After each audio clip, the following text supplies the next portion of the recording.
పశ్చిమాసియాలో అమెరికా అధ్యక్షుడు Donald Trump రాజేసిన యుద్ధ జ్వాలలు ఇప్పుడు ఆయనకే సెగ పుట్టిస్తున్నాయి.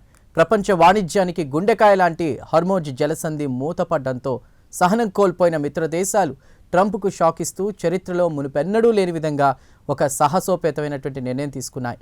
అమెరికా లేకుండానే సొంతంగా రంగంలోకి దిగాయి. ఇంతకీ ఆ 40 దేశాల కూటమి వ్యూహం ఏంటి? ట్రంప్ను పక్కన పెట్టి వారు సాధించాలనుకుంటున్నది ఏంటి? ఈ అంతర్జాతీయ సంక్షోభం వెనుకున్నటువంటి అసలు కథ ఏంటి తెలుసుకోవాలంటే వాచ్ ది స్టోరీ.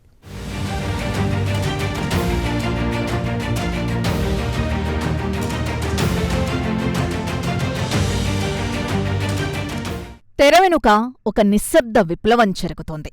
బ్రిటన్ చొరవతో యూరోప్, ఆసియా, మధ్యప్రాచ్యానికి చెందిన 40కి పైగా దేశాలు ఒక అత్యవసర సమావేశాన్ని నిర్వహించాయి.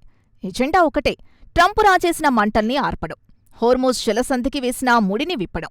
ఇది కేవలం ఒక మీటింగ్ కాదు, ట్రంప్ విధానాలపై ప్రపంచ దేశాలకున్న తీవ్ర వ్యతిరేకతకు, అవిశ్వాసానికి ఇది ఒక ప్రత్యక్ష నిదర్శనం. ట్రంప్ యుద్ధం మొదలుపెట్టాడు, కాని దాన్ని ముగించే బాధ్యత మాది అన్నట్టుగా ఈ దేశాలన్నీ ఏకతాటిపైకొచ్చాయి. ట్రంప్ రేపు చేతులెత్తేసి ఈ సంక్షోభాన్ని తమనెత్తిన రుద్ది వెళ్లిపోతారన్న భయమే వారిని ఈ సాహసానికి పురిగొల్పింది.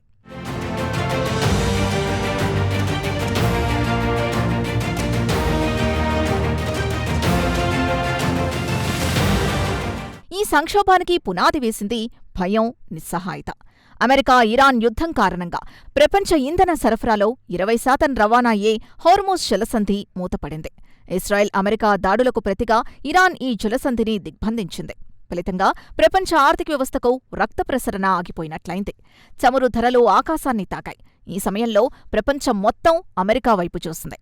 కానీ అధ్యక్షుడు డొనాల్డ్ ట్రంప్ చేసిన ప్రకటన మిత్రదేశాల గుండెల్లో పిడుగుపాటుకి గురిచేసింది.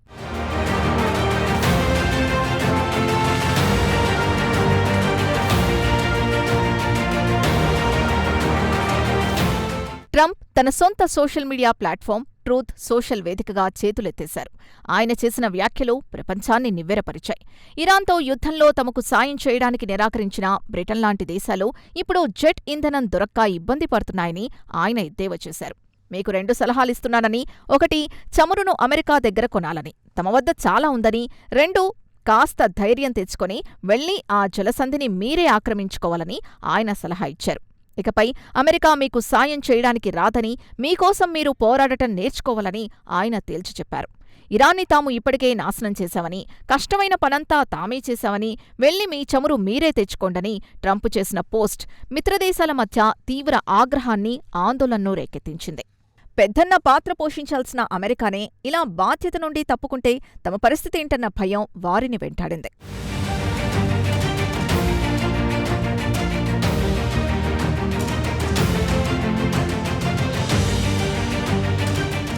ఈ అనూహ్యమైన, ప్రమాదకరమైన పరిస్థితుల్లోనే బ్రిటన్ ప్రధాని కీర్ స్టార్మర్ రంగంలోకి దిగారు. ట్రంప్పై ఆధారపడితే లాభం లేదని గ్రహించి సొంతంగా ఒక కార్యాచరణకు శ్రీకారం చుట్టారు. సముద్ర భద్రతను పునరుద్ధరించేందుకు France, Germany, Italy, Japan, Canada, UAE సహా 40 దేశాలు ఏకమయ్యాయని ఆయన ప్రకటించారు. అలాగే భారత్ని కూడా ఈ కూటమిలో భాగస్వామ్యం చేశారు. విదేశాంగ కార్యదర్శి మిస్త్రీ ఈ సమావేశంలో పాల్గొంటారని భారత్ ప్రకటించింది. ఇదిలా ఉంటే బ్రిటన్ విదేశాంగ మంత్రి వైవెట్ కూపర్ అధ్యక్షతన గురువారం సాయంత్రం ఒక అత్యవసర వర్చువల్ సమావేశం జరిగింది. ఈ సమావేశం ముఖ్య ఉద్దేశం నౌకల స్వేచ్ఛా ప్రయాణాన్ని పునరుద్ధరించడం, చిక్కుకుపోయిన నౌకలు, నావికులకు రక్షణ కల్పించడం, సరుకుల రవాణాను తిరిగి ప్రారంభించడానికి అవసరమైన అన్ని దౌత్య, రాజకీయ చర్యలపై చర్చించారు.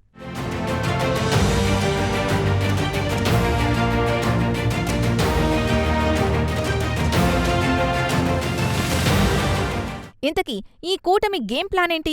వారు కూడా సైనిక చర్యకు దిగుతారా? అస్సలు కాదు. ఈ కూటమి నమ్ముకున్నది ఆయుధాల్ని కాదు, అత్యంత పదునైన దౌత్యాన్ని. సైనిక బలంతో జలసంధిని తెరవడం ఒక వాస్తవికమైన ఆలోచన అని ఫ్రాన్స్ అధ్యక్షుడు ఇమాన్యుయల్ మాక్రన్ కుండబద్దలు కొట్టారు.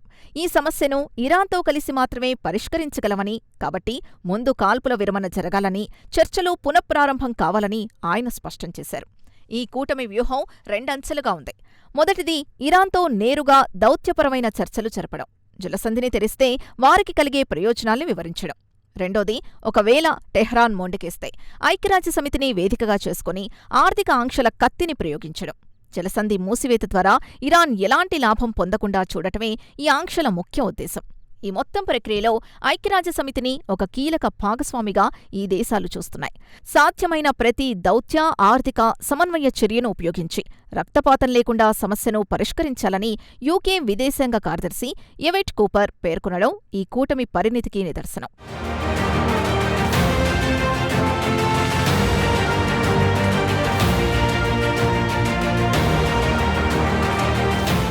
ఈ సంక్షోభం నాటో కూటమిలోని విభేదాల్ని కూడా బయటపెట్టింది. హోర్మోజ్ జలసంధిలో తమ సైన్యాల్ని మోహరించడానికి నాటో దేశాలు ఇష్టపడకపోవడంతో ట్రంప్ తీవ్ర ఆగ్రహాన్ని వ్యక్తం చేశారు. అవసరమైతే నాటో కూటమి నుండి అమెరికా వైదొలుగుతుందని కూడా ఆయన బెదిరించారు. ఒకప్పుడు ప్రపంచ భద్రతకు చిరునామాగా ఉన్న నాటో ఇప్పుడు ట్రంప్ ఏకపక్ష నిర్ణయాల వల్ల ఒకరిపై ఒకరికి నమ్మకం లేని దేశాల సమూహంగా మారిపోయింది. ఈ నేపథ్యంలో బ్రిటన్, ఫ్రాన్స్, జర్మనీ వంటి దేశాలు నిర్వహించిన ఈ 40 దేశాల సమావేశం ద్వారా తాము కూడా బాధ్యత తీసుకోవడానికి సిద్ధంగా ఉన్నామని ట్రంప్కు పరోక్షంగా ఒక సందేశం పంపినట్టుగా విశ్లేషకులు భావిస్తున్నారు.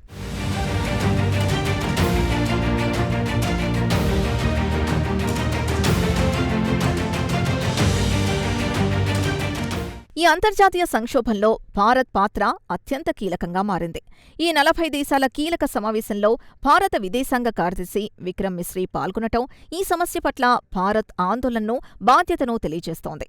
పశ్చిమాసియాతో భారత్కున్న చారిత్రక, ఆర్థిక సంబంధాలు, అక్కడ నివసిస్తున్న లక్షలాది మంది ప్రవాస భారతీయుల భద్రత, దేశ ఇంధన అవసరాలు ఇవన్నీ ఈ సంక్షోభంతో ముడిపడి ఉన్నాయి. అందుకే భారత్ చాలా ఆచితూచి అడుగులు వేస్తోంది. ఒకవైపు అమెరికాతో వ్యూహాత్మక భాగస్వామ్యాన్ని కొనసాగిస్తూనే మరోవైపు ఇరాన్తో చారిత్రక మైత్రిని కాపాడుకుంటూ శాంతియుత పరిష్కారం కోసం తన వంతు ప్రయత్నాలు చేస్తోంది. స్థిరమైన ఇంధన సరఫరాని నిర్ధారించడానికి ప్రతి దేశం తన వంతు కృషి చేయాలని జపాన్ చేసిన ప్రకటన ఆసియా దేశాల ఉమ్మడి ఆందోళనకు అద్దం పడుతోంది.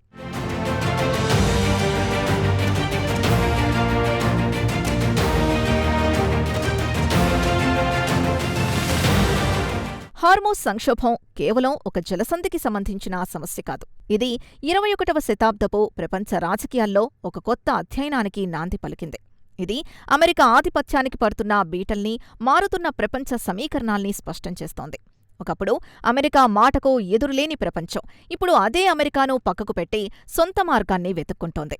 అమెరికా ఫస్ట్ అనే ట్రంప్ నినాదం చివరికి అమెరికా ఎలోన్గా మారుతున్న వాస్తవాన్ని ఈ పరిణామం కళ్లకు కడుతోంది. ఈ 40 దేశాల కూటమి ప్రయత్నం ఫలిస్తుందా? వారి దౌత్యవ్యూహం ముందు ఇరాన్ తలొగ్గుతుందా? తన మిత్రదేశాల తిరుగుబాటుతో ట్రంప్ దిగొస్తారా? లేక తన అహాన్ని చల్లార్చుకోవడానికి ఈ సంక్షోభాన్ని మరింత ముదిరించి ప్రపంచాన్ని ఒక పెను ప్రమాదంలోకి నెడతారా? రాబోయే రోజులో అత్యంత కీలకం. కానీ ఒక్కటి మాత్రం స్పష్టం, ప్రపంచం ఇకపై ఒకే ఒక్కడి పెత్తనాన్ని సహించడానికి సిద్ధంగా లేదు.